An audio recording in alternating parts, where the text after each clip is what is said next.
Hi everybody and welcome to today's recap. So today is election day, it's Wednesday, the 4th of November.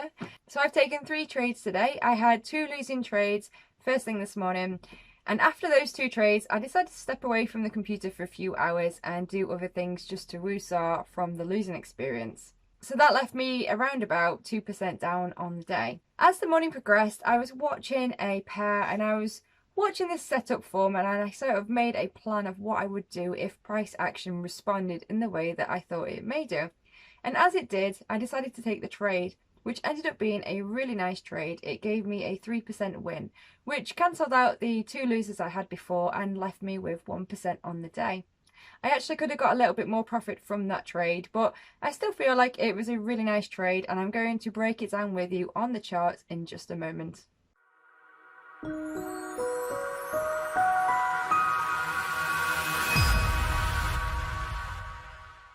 Okay guys, so I'm going to try and keep the video fairly short today, wish me luck.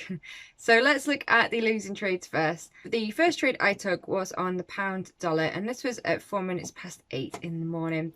And I was looking initially to scalp the opening move of the London breakout session. Before I dive into breaking this trade down with you guys, I just want to share that I don't think it was the best trade. I'm a little bit annoyed that I took it, because when I opened the charts up this morning, I told myself that I wasn't going to trade unless there was something that looked really good, because it's election day.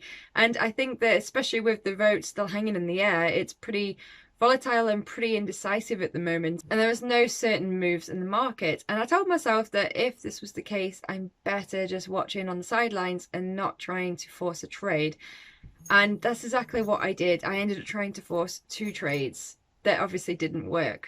So using the 4-hourly chart, the larger time frame, I've had the market structure drawn out here. I've got the 2 different trend lines marking this consolidation period that we have been experiencing. And I'll just take it back to where we were this morning just so that you can see clearly. So on the 4-hourly chart this morning, we'd had a tap of this upper trend line in the Asian session and we were moving down. So I was looking initially for a short. Jumping onto the hourly chart here, I'm sure that you'll agree with me that it just looks very messy. There's no clear trades. And the fact that this hourly candle broke this market structure point here before the 8 o'clock bell rang kind of made me think that I needed to be extra cautious. And it's weird. It's like I have 2 voices in my head. I have the voice of reason that seems to know what I'm talking about.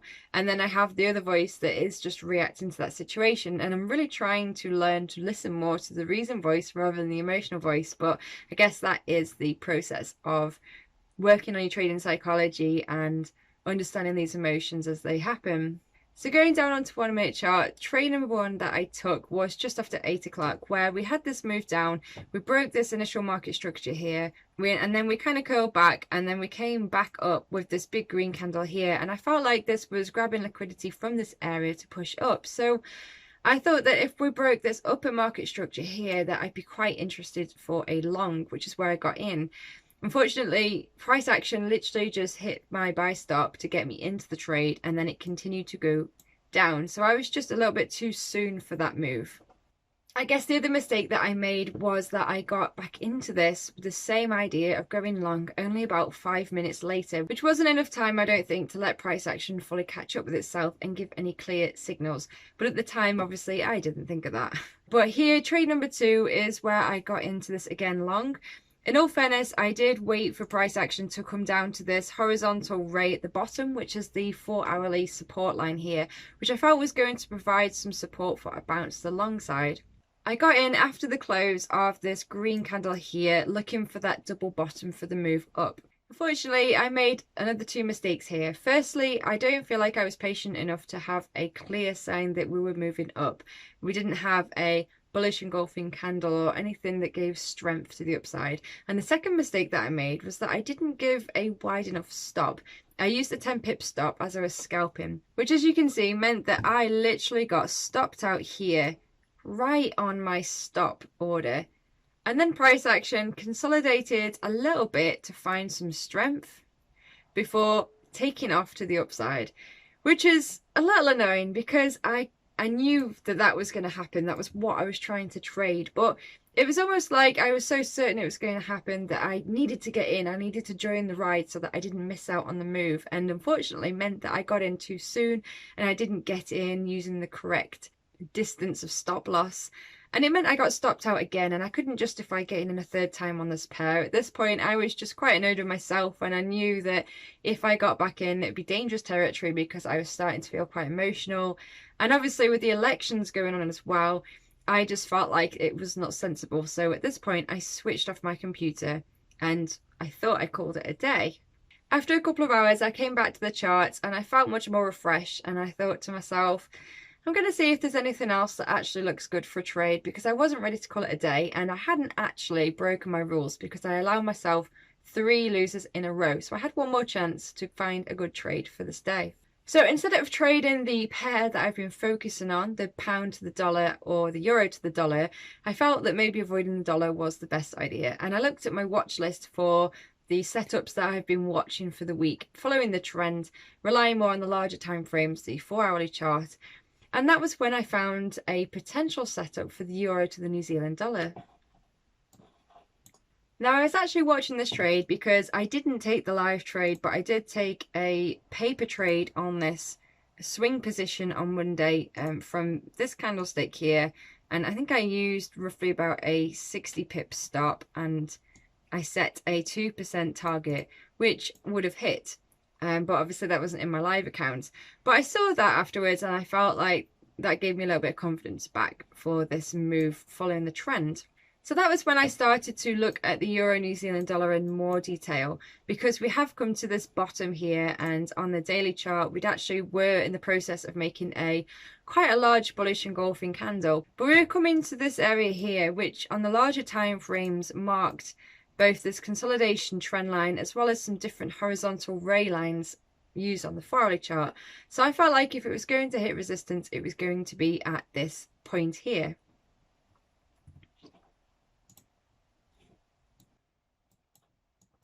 After I established these different areas of resistance on the large time frames, I then dropped down to the 5-minute chart to try to find that sniper entry for the trade.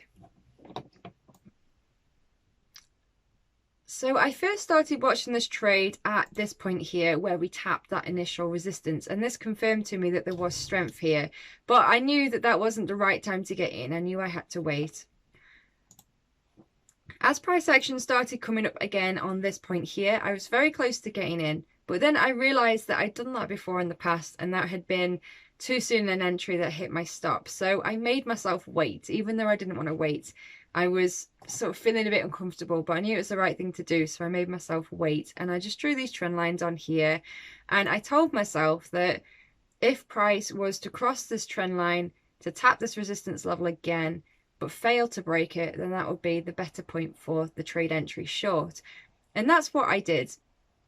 I watched price as we had this green candle here that broke through the trend line, and I was watching how it felt like it was losing momentum, because when you have a clear breakout of a trend line like this, generally you like to see strong momentum pushing out to show strength, but I didn't get that feeling from this trade. It felt like it was really weak and like it was dwindling, and again that was confirmation to me that short was the right way to go. So as we had this closing red candle here on the 5-minute chart around about 11:30, that was when I decided to get short into this trade, and I was risking 15 pips. And my original target was actually a 4% target. And this was a really nice trade because we did have a couple of minutes hesitation where it was around my entry. The only real risk that I felt in this was the spread was quite large. There was a spread, it kept sort of jumping between 4 pips to 5 pips, which is really quite a big spread, bigger than what I'm used to. But I felt like I'd put my stop in the right place. I'd left enough room above the resistance level, and I was feeling quite confident, so I was holding this. And then we started to get this really nice drop down towards my take profit zone. And as I said before, my original profit target was actually at 4R, so I had a hard order there waiting to sell as price action hit this level here around about 1.7546. At this level here, as you can see, we started to get some resistance forming where price action didn't seem to want to close below 60. And it was at this point where I started to doubt whether I was expecting too much, as we had already made quite a big green candle on the daily chart.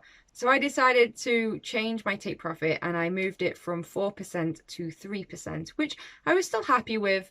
It still would put me up green on the day. And the other reason for this was because of the difference in spreads as well. I was feeling a little bit uncomfortable because I had such a big spread. So I felt like I wanted to reduce that risk by just raising my take profit a little bit. So I actually moved my take profit to this level here. So it was just over 3% profit. And it literally hit my take profit just after I moved it. So around about midday. Then after I was out of this trade, I watched it just for the learning experience to see what happened. And we had this pullback here, which did come up to around about 1.7580 before price action then found the strength to move lower, where it actually went to a low here. Where if I'd held this position, I would definitely have hit my 4% target. But I'm not too worried. I'm more happy with the way that I managed this trade. I did keep a trailing stop loss, and I felt like I got a nice entry on this. So I managed to reduce my risk in other ways, and I managed to get a nice trade that eliminated the previous two losers and left me up 1% on the day. How have you guys found trading today for the election day? Have you found it to be choppy, or have you managed to capitalize on it? Let me know in the comments below. So I hope you've enjoyed this trade recap. If you have, be sure to hit that like button and subscribe if you're not already subscribed to the channel. And I'll catch you on my next video. Thanks guys. Bye.